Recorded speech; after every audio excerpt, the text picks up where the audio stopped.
Alors, bienvenue au Ciné-Club de Rico pour une conversation spéciale avec Hugo Martin que vous avez probablement déjà vu dans une vidéo que j'ai fait avec lui sur sa collection Laserdisc. Salut Hugo. Salut. Alors Hugo, tu avais eu l'idée un peu de cette chronique-là, de parler un peu des films importants des années 80, des années 90. C'est des années qui nous ont marqués quand même. Ah oui, absolument. Puis, moi, les années 80, moi, j'étais déjà un petit cul, là. Tu sais, je suis né en 73, fait que déjà, le cinéma faisait partie intégrante de ma vie. J'allais déjà beaucoup au cinéma avec ma mère dans les années 80. Puis c'était des programmes doubles dans ce temps-là. Ah oui? Tu te souviens? Absolument. Vous allez voir qu'il y a pas mal de stock. Donc, faut pas nous en vouloir si on passe à côté de certains films qui sont vos films préférés. Là, on peut pas parler de tous les films. Hein? Il y en a une tonne. Et beaucoup de souvenirs aussi. Il y avait tellement de variété à l'époque dans les films. Hein. Ouais. C'était pas des films comme on a aujourd'hui. Aujourd'hui, c'est des suites, des remakes, films de super-héros. Puis des films de super-héros. Ouais. Donc, 1980, une année quand même importante pour le Québec. En 1980, le référendum. L'année du référendum. René Lévesque. René Lévesque. Il faut dire que ce 20 mai 80 restera peut-être comme un des derniers sursauts du vieux Québec qu'il faut respecter. Évidemment, il y a plein d'autres choses qui se passent dans les années 80. C'est l'émergence de MTV. MTV qui va occuper beaucoup d'importance, qui va occuper beaucoup nos soirées à regarder des vidéoclips à la télévision. Tu faisais tout ça, toi, regarder des clips avec tes chums? Je dirais plus au début des années 90, je dirais. T'étais-tu plus le style pop ou métalleux, toi, dans les années 80? J'étais plus style pop. Ah ouais, moi j'étais métalleux, mais un peu pop aussi. Je suis quand même attaché au succès pop des années 80. Et en 1980, le hit populaire, c'était quoi, selon toi? Et en 1980, le hit populaire. T'étais trop jeune, t'es né en 80. Je dirais peut-être Michael Jackson avec... Michael Jackson est arrivé après. Ouais, le hit le plus populaire en 1980, c'était Blondie, avec la chanson Call Me.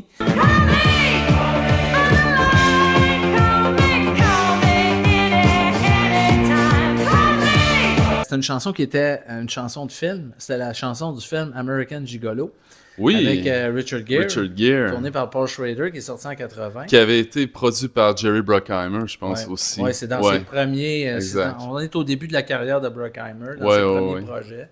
Et ça a été vraiment un des films qui nous a... On peut commencer un peu par ça, qui nous a introduit vraiment à Richard Gere, qui a fait de lui une grosse vedette. Là. Ah oui, absolument. Après ce film-là, il est devenu... C'est ça, tout le monde le reconnaissait là, avec ce film-là. Hein. Puis il y a eu Officer and Gentleman qui est sorti quelques années après. Oui, c'est vrai. Donc, on va parler rapidement du box-office cette année-là. Et une chose qui est importante de souligner, et ce qui est intéressant d'analyser dans ce qu'on va faire aujourd'hui, c'est de voir un petit peu comment le cinéma était différent à l'époque d'aujourd'hui. De quelle façon les gens consommaient le cinéma. C'était quoi les genres les plus populaires à cette époque-là? Et on va voir que ça ne ressemble pas tellement à ce qu'on voit aujourd'hui. C'est assez différent. Donc, en 1980, on est dans une période aux États-Unis où il y a des difficultés économiques. On traverse une période de récession. C'est pas facile. Donc, les gens, vous allez voir, on va nommer le box-office, les 10 films les plus populaires de 1980. On va commencer par ça. Et vous allez voir qu'il y a une tendance, là. Une tendance du public à aller vers des comédies. Parce que dans la première partie des années 80, ça va être une tendance. Vous allez le voir, les comédies étaient très populaires. Et c'est un genre qui est pratiquement effacé aujourd'hui. On n'en voit presque plus dans les salles de cinéma, ou très peu. Il y en a beaucoup moins. Il y a eu Naked Gun cette année, mais pas... Naked Gun, qui a comment je pourrais dire, le ton du film, ça fait pas comédie. Je sais pas pourquoi, mais je trouvais que les Naked Gun avec Leslie Nielsen étaient beaucoup plus drôles, à mon avis. Ouais. Attends, toi, ça n'a pas fonctionné pour toi, là? Non, tu sais, j'aime beaucoup Liam Neeson, mais je sais pas, j'ai eu de la misère un peu à l'accepter dans le rôle. Si on veut. Une fois qu'on a vu Leslie Nielsen, c'est ça. Non, c'est sûr que Leslie Nielsen est dur à battre, là. Ouais. Par contre, dans les années 80, il y en a eu beaucoup des bonnes comédies. Et on va commencer avec celle de Leslie Nielsen. Naked Gun est arrivé dans la deuxième partie des années 80. Il y a eu Airplane. On va en parler. Il est dans le top 10 de 1980. On commence avec The Empire Strikes Back. C'est le film All the Way qui a clenché tout le monde cette année-là. C'était la folie Star Wars. Je pense... il y a beaucoup de gens, je pense, qui seraient d'accord en disant que c'est le meilleur Star Wars. Oui, celui où Luke apprend que Darth Vader, c'est son père. C'est son Ouais. père. Bon. C'est ça. Dur à avaler la pilule. Et il fallait pas le dire aux gens qui étaient dans le fil, qui attendaient pour rentrer, comme dans Simpsons. Non, c'est... Ouais. Tu l'as vu l'épisode des Oui, Simpsons? oui, je l'ai vu. Ouais. Wow, what an ending! Who'd have thought Darth Vader was Luke Skywalker's father? Thank you, Mr. Blow the Picture for me. Donc, Empire Strikes Back, ton souvenir, ton premier Star Wars que tu as vu au cinéma, toi, ça devait pas être celui-là. Là. Non, j'ai pas vu aucun vieux Star Wars au cinéma. Je me souviens d'avoir vu... Le premier Star Wars que j'ai vu, c'est Retour du Jedi. Ah, ok. Tu l'as pas vu au cinéma, là? Non, j'ai vu ça à la télévision. Ok, moi, je les ai tous vus au cinéma. Wow. Même le premier qui est sorti. Ah ouais. Je me souviens encore. Puis c'est le premier souvenir important que j'ai de cinéma, c'est ça, c'est d'être assis dans la salle, puis d'être scotché à mon banc, puis tu sais, d'être happé par ce film-là. C'était quand même, tu sais, c'était révolutionnaire. Ça, c'était pas vu avant. Non, ça s'était jamais vu. Puis je pense qu'il n'y a pas eu encore, depuis ce temps-là, de phénomènes cinématographiques qui ont égalé ce qui est arrivé avec Star Wars. Ben, Pas, même Avatar, on peut pas comparer. C'est ce que j'allais dire. Certaines personnes vont peut-être dire Lord of the Rings ou Avatar, mais... Mais c'est comme des petits de Star Wars. Oui, c'est c'est comme ça. s'il n'y avait pas eu Star Wars, il n'y aurait pas eu toutes ces grosses productions-là. Puis, tu sais, Star Wars, c'est comme Lord of the Rings, Avatar. Tout le monde les voyait venir un peu, les voyait arriver. Star Wars, c'est arrivé de nulle part. Tu sais, c'est comme un succès qui est arrivé et auquel personne ne s'attendait à ça. Même l'industrie du cinéma ne s'attendait pas à ça. On ne croyait pas vraiment que ce film-là deviendrait... Cette année-là, c'était beaucoup la rencontre du troisième type de Spielberg, qui avait eu beaucoup de hype. Mais Star Wars est comme arrivé du champ gauche, comme on dit, puis ça a tout... Fait que Empire Strikes Back, c'était la suite, et George Lucas avait eu une maudite bonne idée. Quand il avait vendu les droits de distribution à 20th Century Fox, il avait dit « OK, je vous vends les droits de distribution pour le film, mais je garde les droits sur le merchandising et sur les suites. » Et 20th Century Fox ne croyait pas tellement au film. Ils ont dit « OK, ça va être un petit succès d'estime. » C'est beau, tes affaires de merchandising, regarde ça, ça ne nous intéresse pas. Erreur monumentale! T'avais-tu ta boîte à lunch de Star Wars? Non, j'ai jamais été... j'ai jamais eu de vêtements Star Wars, mais j'ai aimé les Star Wars, mais j'étais pas un maniaque c'est de ça, Star vu que t'es Wars. pas né de la première génération Non, de Star c'est Wars, ça. c'est ça. T'as pas connu cette vague-là. En deuxième, au box-office, il y avait le film 9 to 5. As-tu déjà vu ça? Oui, ben Comment se débarrasser de son patron avec Jane Fonda? Justement, c'est ma copine qui m'a montré ce film-là. Ah oui? 9 to 5, j'avais jamais vu avant. Donc, tu l'as vu assez récemment? Je l'ai vu il y a quelques années, 3-4 ans. OK. Puis j'avais trouvé ça bon. Oh, c'est sûr que ça a vieilli, mais les trois personnages sont le fun. Puis c'est ça, c'est une bonne petite comédie légère. Hein. C'est un film un peu... c'est une comédie féministe, un peu. En même ouais. C'est trois femmes qui s'affirment, qui veulent se débarrasser un peu de leur patron qui est macho, qui est joué par Dabney Coleman. Qui a oui, c'est ça, exact. Qui est un spécialiste des comédies des années 80. Steer Crazy, qui est en troisième, ça c'est un film avec le duo... Gene Wilder puis Richard Pryor. Tu te souviens-tu du titre français de Steer Crazy? Faut se faire la malle, ça se peut-tu? Ah oui, c'est ça, exactement. Je pense que c'est ça. Donc, ces deux-là feront pas juste ce film-là ensemble. Non, ils en ont fait plusieurs. Aimais-tu ce duo-là, toi? Oui, ben moi, c'était plus... J'avais vu un film avec eux quand j'étais plus... c'était Diable, vois-tu ce que j'entends? Oui, qu'ils vont faire plus tard. Là. Ouais, j'avais trouvé ça... Ben, c'était correct, ça m'a pas marqué. Là, c'est pas... Il y en avait un qui était sourd, puis l'autre qui était aveugle. Oui, c'est ça, sourd et aveugle. OK, en quatrième, là, par contre, là, on est dans les grandes ligues avec Airplane qui est sorti Airplane. qui est arrivé en quatrième position du box-office cette année-là. Airplane, ouais. C'est comme le Zaz Movie, c'est par excellence. Je pense qu'il y a ça, Top Secret, on va en parler tantôt, Top Secret. Mais je pense que c'est le top du top, là, Airplane. Ah, Airplane, oh oui. C'est... ils ont fait des films avant ça, Abraham Zucker, mais je pense que Airplane, ça a été la première fois qu'ils ont vraiment réussi à concocter cette recette-là qu'ils vont nous refaire avec les autres films qui vont sortir après. Cet humour-là, qui est un humour parodique, absurde en même temps, les répliques complètement débiles. C'est ça qui est le fun, hein? Des acteurs sérieux, qui jouent sérieux, mais dans un film complètement débile. Oui, complètement débile. Hein, Tu sais, les acteurs jouent avec un sérieux total. Tu sais, Robert Stack là-dedans. Oui, puis j'aime beaucoup l'acteur principal, Robert Hays, je pense. Oui, puis il est très dramatique. Oui, il prend ça très au sérieux. Il sue, en tout cas, quand il fait atterrir l'avion. Ouais. Mais c'est ça, ça a marqué vraiment l'imaginaire. Et c'est là on se rend compte déjà, on est dans le top 5 et on a 3 comédies déjà dans le top 5 du box-office de 1980. En 5e, Any Which Way You Can avec Clint Eastwood qui était... tu sais, c'était pas un grand film de Clint Eastwood. Mes souvenirs sont un peu flous. C'était-tu avec Laurent Houtan? Oui, il y avait un orang-outan là-dedans. Ouais. Puis ça se trouvait être la suite d'un autre film que Eastwood avait tourné quelques années auparavant. Oui. J'ai vu ces films-là, mais ça fait... Je pense qu'il s'appelait Clyde, Laurent-outan là-dedans. Nope.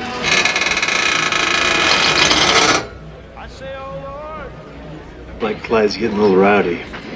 We better get out of here.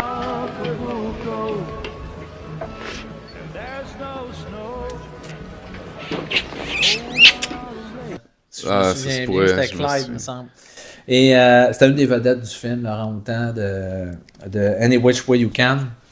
Et Private Benjamin en 6e position. Avec Goldie Hawn. Il y a Coal Miner's Daughter, on va en passer quelques-uns avec Sissy Spacek, qui est un bon film, qui avait récolté quelques Oscars cette année-là.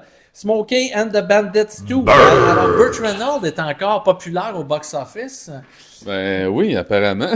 Et j'ai noté que sur mes notes, à chaque fois que j'ai un film de Burt, j'ai écrit Burt à côté. Parce que on se rappelle que Burt Reynolds, dans ces années-là, c'était l'acteur le mieux payé à Hollywood. C'était la grosse vedette. Et pourtant, c'était pas des films si extraordinaires que ça. Smokey and the Bandits 2, là, c'était pas... Non, c'est ça, c'était pas des grands films. D'ailleurs, c'est un peu ça qui a tué un peu la carrière de Burt Reynolds. C'était un peu de s'embarquer dans des projets un peu, tu sais, des semi-bons. Ouais. C'était souvent des comédies un peu... non, c'est ça, c'était... Comme The Cannonball Run. On est loin de Délivrance qu'il avait fait. Oui, avec John Boorman. The Longest Yard. Il s'est pas assez associé avec des bons réalisateurs. Ouais, c'est ça.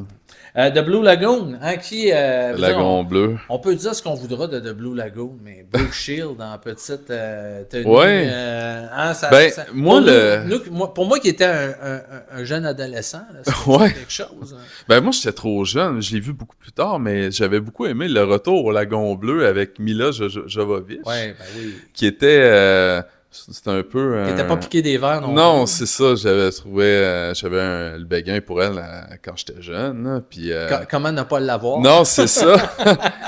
Puis, ben, c'est ça. J'ai vu par la suite le Lagon bleu. Après, je me suis rendu compte que le retour au Lagon bleu, c'est pratiquement un remake. Là. Ouais. C'est la même histoire. Et en 10e position, The Blues Brothers. Et ça, c'était The Blues Brothers, réalisé par John Landis. Ça a été le premier film Saturday Night Live, parce que Saturday Night Live a été mis en ondes en 1975. 75? Ouais. Donc, c'était quelques années avant, par Lorne Michaels. C'était une émission humoristique révolutionnaire. D'ailleurs, il y a eu un film l'année passée qui s'appelait Saturday Night qui nous rappelait un peu les débuts de Saturday Night Live. Et ça a été l'émergence de beaucoup d'artistes qui vont devenir importants dans le cinéma des années 80. On pense à Chevy Chase, John Belushi avant qu'il décède, Danny Croyd, Eddie Murphy, Steve Martin, Bill Murray. Donc, plein d'acteurs qui vont devenir des grandes figures du cinéma hollywoodien de ces années-là. Et The Blues Brothers, réalisé par John Landis, ça a été le premier de ces films-là, avec des personnages qui avaient été inventés à Saturday Night Live par ce duo-là. Et ça a été un gros hit dans ces années-là. Au niveau des Oscars, cette année-là, le film qui a gagné l'Oscar, c'était pas Raging Bull. C'était Ordinary People. Exactement, de Robert Redford. Un film que j'ai vu, que j'ai regardé en Laserdisc pour la première fois. Tu l'as dans tes Laserdiscs? Je l'ai dans mes Laserdiscs. Ouais. Qu'est-ce que t'en as pensé? J'ai adoré ça. Ouais. J'ai adoré. Timothée Hutton dans ce film-là. Et il a gagné un Oscar, je pense. Oui, il a gagné l'Oscar du meilleur acteur de soutien. Du meilleur acteur de soutien. Il était assez jeune. Donald Sutherland, qui était excellent aussi. J'ai trouvé ça... c'est vraiment un film sur C'est un film sur une famille. Oui, sur une famille qui se détruit. Ouais. qui se détruit de l'intérieur à cause qu'il est arrivé un événement avec le fils, puis qui n'est pas capable de se pardonner cet événement-là. J'ai trouvé la dynamique de la famille super intéressante. Là. Donc, Ordinary People, mais la question que je me pose, c'est quand on évalue maintenant aujourd'hui, c'est vrai que Ordinary People est un grand film, mais est-ce que c'était un assez grand film pour battre aux Oscars Raging Bull, qui est reconnu aujourd'hui comme étant une des œuvres maîtresses de Oui, c'est débattable, c'est sûr. C'est sûr que Raging Bull, c'est un film qui est. Quand on regarde l'importance aujourd'hui, avec l'épreuve du temps. C'est ça, mais avec du recul, mais à l'époque, c'est ça. Peut-être qu'ils ont. Raging Bull qui nous parlait de la vie de Jake LaMotta, qui est un boxeur. Qui avait un tempérament bouillant. Oui, qui avait c'est le moins qu'on puisse dire, un comportement très bouillant, qui était assez violent comme bonhomme, mais qui a eu une carrière de boxe assez incroyable. Oui, lui, il tombait jamais, je pense. Non, il torchait tout le monde. Non, c'est ça. C'était vraiment... Mais la scène qui m'a marqué dans le film, c'était... il devient un peu parano. Il est très parano, puis il s'en va sacrer une volée à son frère parce qu'il pense que son frère couche avec sa femme. Puis il s'en va, il donne une volée devant les enfants. Ouais, puis toute une à part de ça. Oui. Ouais. Ben là, Robert De Niro, par exemple, avait pas été boudé pour Raging Bull et on lui a donné l'Oscar pour Raging Bull. Oui.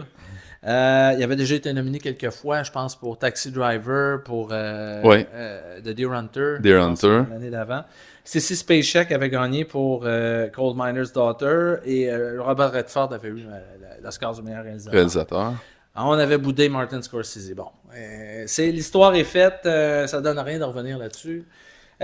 Au Festival de Cannes, on avait récompensé un film, à mon avis, qui méritait de la mention d'être un des meilleurs films de cette année-là. C'était le film All That Jazz de Bob Fosse, qui se passe dans le milieu du spectacle. C'est un film avec Roy Scheider. Roy Scheider, oui. C'est vraiment bon. C'est un film qui est très puissant. Bob Fosse, qui est un très, très bon réalisateur. Ça, je vais être honnête, je l'ai jamais vu. Ah oui, il faut que tu vois ça. Ouais. Sérieux. Puis Roy Scheider, c'est le rôle de sa carrière.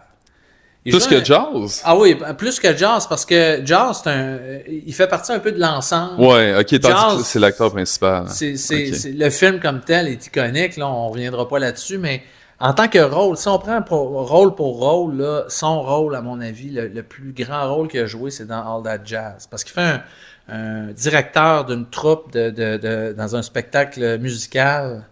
Et il y a toutes sortes de problèmes dans sa vie. Et on rentre vraiment dans la psyché un peu de son personnage, dans toutes ses réflexions, son processus. Évidemment, on est vraiment dans son univers. Mais c'est vraiment l'univers d'un artiste qui est tourmenté un peu par tout ce qui se passe autour de lui.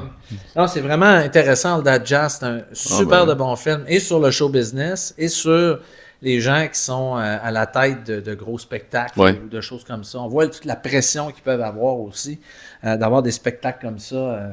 Il y a Kagemusha aussi de Kurosawa qui avait gagné ex aequo avec All That Jazz à ce moment-là. Il y a les événements importants de 1980, bien, la mort d'Alfred Hitchcock. Oui, qui est décédé Alfred Hitchcock qui est décédé. Qui a évidemment marqué le cinéma. Alfred Hitchcock, beaucoup. A plus que marqué le cinéma. Ça a été Monsieur Cinéma pendant plusieurs années. Et ton film préféré d'Alfred Hitchcock, je pense que c'est Psycho. Psycho. J'ai Vertigo, absolument. Mais Psycho, ça va toujours rester, je pense, un de mes films préférés. Écoute, c'est indémodable, Psycho. La performance de Anthony Perkins, surtout, qui dealait avec la maladie mentale, avec le dédoublement de personnalité. On n'était pas tant habitués. Non, la maladie mentale à l'époque, je me demande si les gens savaient c'était quoi. Là, Alfred Hitchcock était vraiment avant-gardiste et dans la réalisation et dans les propos de ses films. Oui. Il y a Steve McQueen aussi qui est décédé cette année-là, qui avait été diagnostiqué d'un cancer. On avait tenté de l'opérer. Il est décédé des suites de son opération. Et il y a un film de Steve McQueen qui est sorti l'année de sa mort. C'était son dernier film, The Hunter. Le chasseur. Evans Gate a fait les manchettes cette année-là de Michael Cimino parce qu'il a mis en faillite, presque en faillite, le studio United Artists. Et ça a mis fin à une période importante du cinéma américain. C'est cette période qu'on appelle le renouveau du cinéma américain qui a commencé dans les années 60 avec Bonnie and Clyde et qui a donné un paquet de chefs-d'œuvre. Tu sais, on peut dire que The Deer Hunter fait partie de ça aussi. Oui. Michael Cimino a suivi cette vague-là avec certains films comme Thunderbolt and Lightfoot, The Deer Hunter. Warren Beatty a fait beaucoup de films. En tout cas, on a vu des films comme All the President Men. Je pense à The Parallax View, des films comme ça. Là, c'était des années importantes du cinéma américain.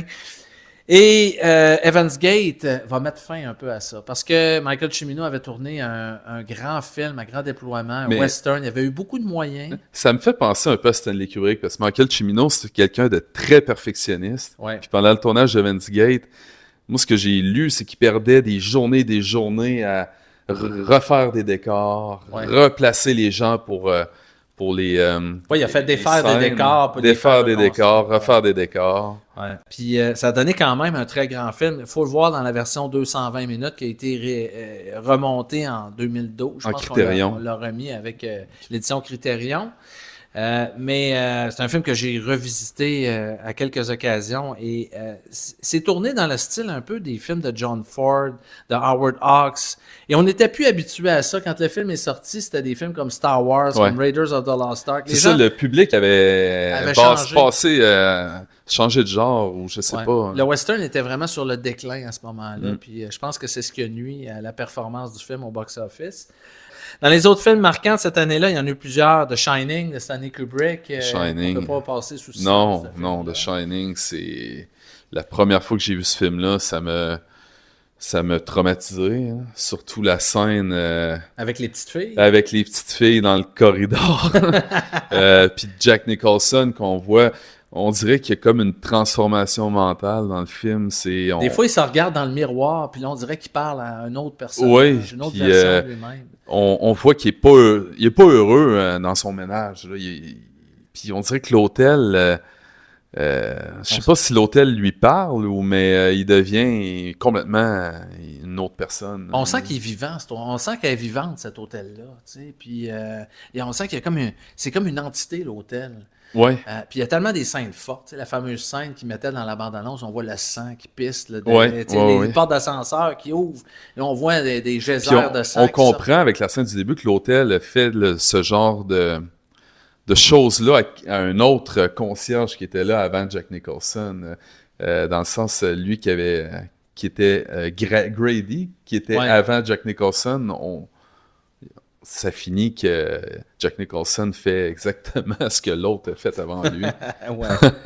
Mais toi, je vais te poser une question. Toi, t'es-tu du genre à penser qu'il y a des endroits qui sont réellement maudits? Penses-tu que ça existe, ça? Des endroits où il est arrivé toutes sortes de malheurs? Ça existe-tu, ça? Je ne sais pas, mais tout ce que je peux dire, c'est que s'il y avait un endroit comme où des gens sont morts, mettons, dormir dans une pièce où quelqu'un est décédé par, je sais pas, moi, meurtre ou suicide, même si c'est pas hanté, moi, je ressentirais une énergie négative. Ouais. Je suis porté à penser ça aussi. Il y a eu Popeye, l'adaptation de Popeye au cinéma par Robert Altman. Ça a divisé des gens avec Robin Williams. Puis je connais des gens qui adorent. Terrible. Je connais des gens qui adorent Popeye. Ah ouais? On n'en parlera pas longtemps, mais moi, quand j'étais kid, j'étais allé le voir, j'avais trouvé ça amusant. Superman 2 est sorti cette année-là aussi. Superman 2 qui était... Je me demande si Superman 2 est pas meilleur que le premier, mais le premier est excellent. Mais les deux, pour moi, sont pratiquement Superman, niveau. pour moi, c'est le meilleur film de super-héros ever. Ça, on peut pas comparer rien de ce qu'il fait aujourd'hui par rapport à Superman à l'époque. Le deuxième avait été tourné par Richard Donner et finalement, pour des raisons X... Il avait été congédié par les producteurs. C'est fait sacrer dehors. Ouais. Pour une raison complètement farfelue. Je sais même pas c'est quoi la raison. Je pense que lui, il n'a pas vraiment voulu en parler dans les entrevues, là, mais il a réussi à remonter sa version. Le Richard Donner Cut, qui est sorti, je pense, en Blu-ray en 2006, des Blu-ray, que j'ai trouvé très bonne. C'est juste que c'était pas un film qui était achevé. Et les effets avaient pas été complétés, mais c'est le fun de l'avoir. C'est le fun de l'avoir quand même. Là. De voir un peu les intentions de... C'est Richard Fleischer. Richard... voyons. Richard... j'ai un blanc. C'est celui qui avait réalisé A Hard Day's Night. En tout cas, il avait fait quand même une bonne job. Les 2 montages se valent, je pense. Oui, c'est ça. Les 2 montages sont... c'est ça, moi, dans le Richard Donner Cut, il y a une scène où on voit Superman reprendre ses pouvoirs. Ouais. C'est la scène, je trouve, la plus marquante dans la version de Richard Donner. Ouais. Que moi, j'aurais gardé dans la version originale. Mais je pense qu'il y avait l'idée, Richard Donner avait déjà commencé à tourner, il avait tourné le 1, le 2. Ça avait été tourné comme en back-to-back. Back-to-back. Ouais. Et finalement, il n'a pas pu terminer le 2e. Donc, c'est un autre réalisateur qui a terminé le travail. Donc, Superman 2, ça a été marquant. Oui, ça a été un film, effectivement, cette année-là, que moi, je suis allé voir quelques fois au cinéma. Moi, je me demande si j'étais né quand le film est sorti. Christopher Reeve, c'est le Superman. C'est le Superman. Il n'y a même pas de débat. Hein. Il n'y a pas de débat. Le dernier qui est sorti, j'ai trouvé abominable. Là. C'est pas bon. Là. On va se dire les vraies affaires. Ça m'a fait encore plus apprécier L'Homme d'acier qui était sorti avec Henry Cavill. Là, toi, tu parles de celui qui a été fait par... celui qui est sorti cette année. Celui, Okay. c'est ça. Je ne l'ai pas vu encore. OK. Mais...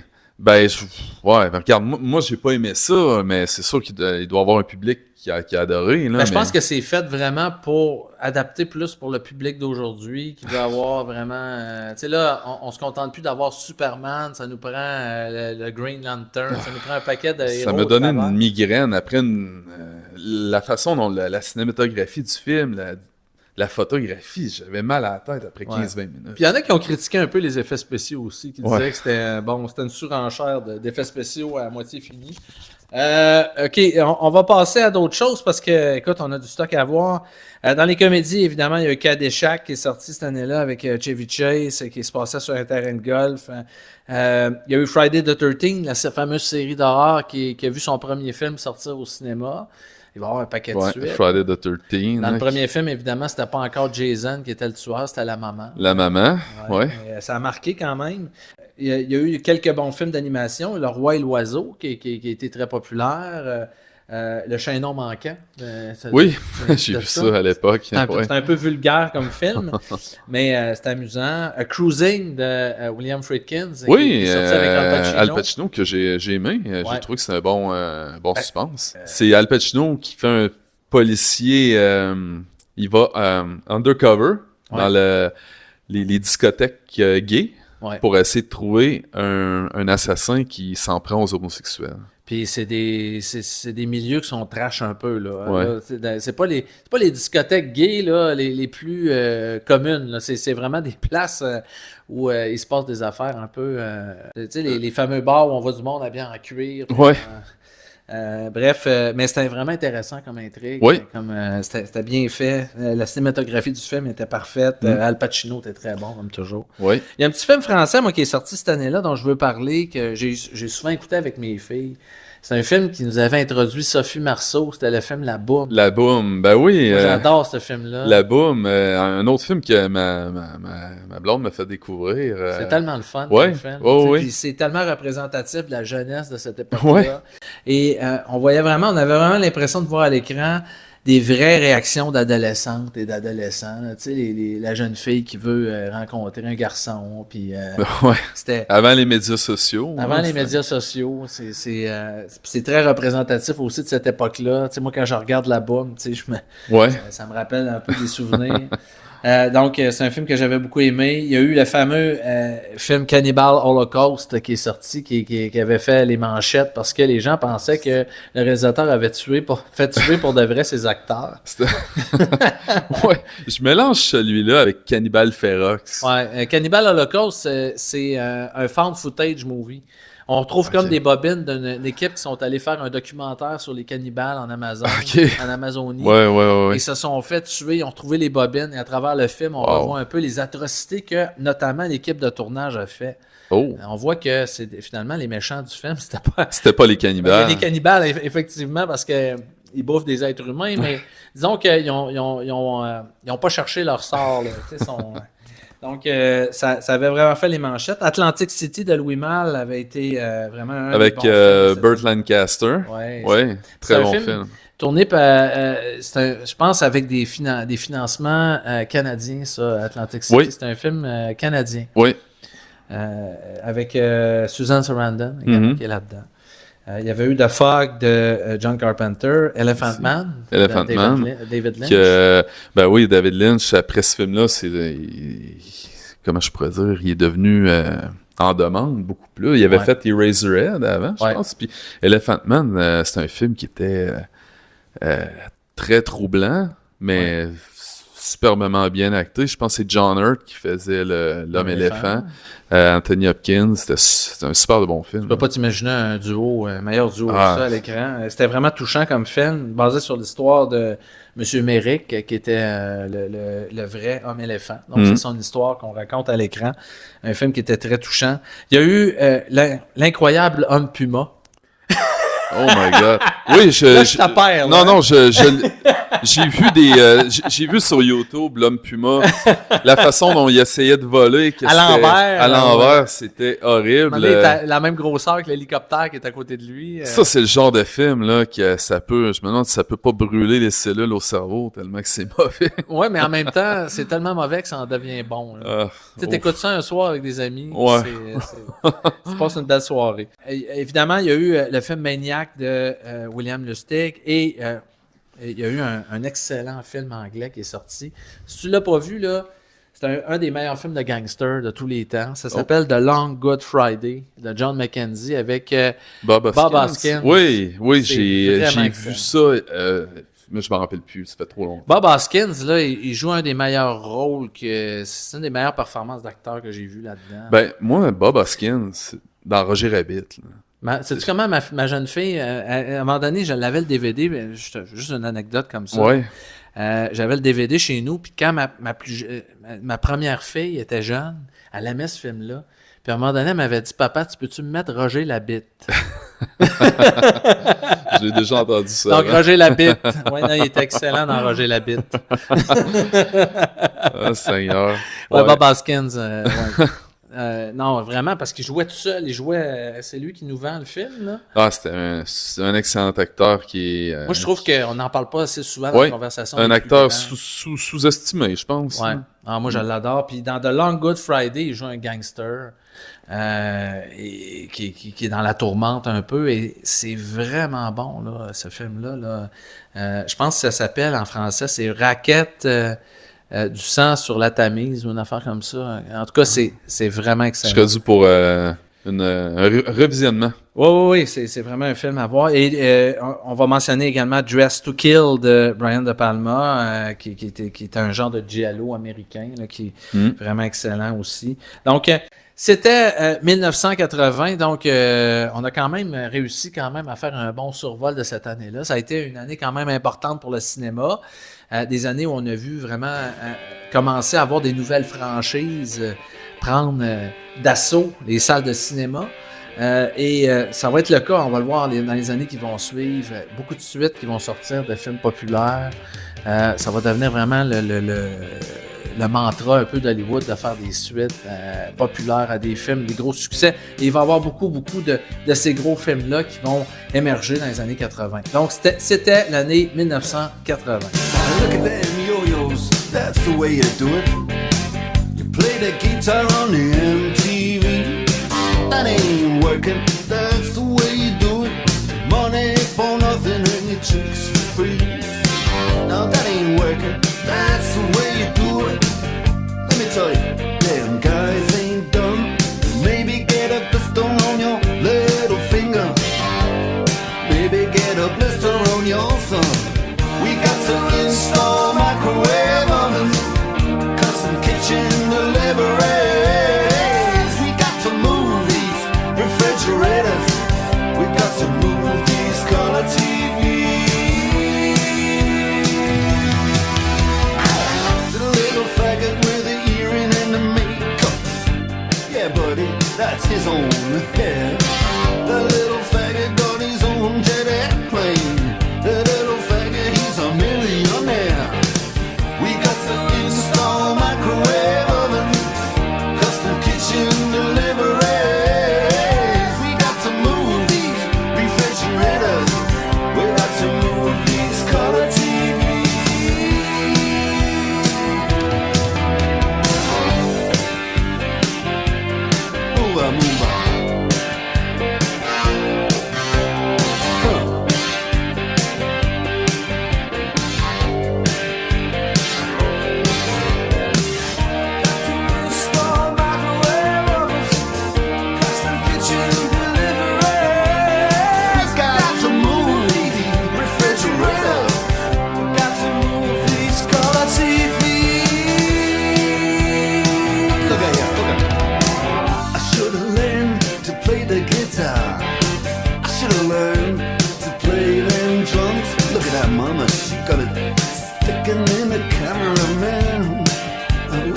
have some